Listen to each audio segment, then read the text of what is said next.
This is a PCIe 4.0 riser cable from Be Quiet, and it can pretty much make your PC go from this to this.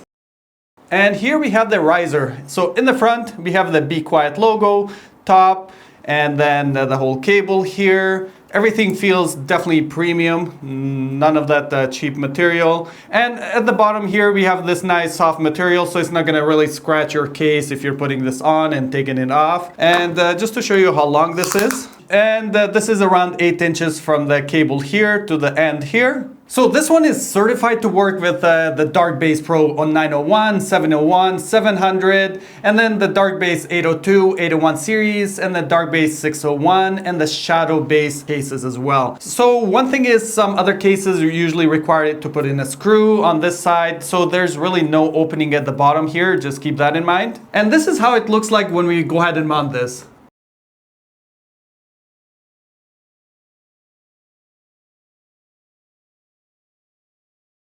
Really hope you enjoyed this video. If you have any questions about this riser here, go ahead and leave a comment below. I'll be more than happy to answer it, and I'll see you guys on the next video.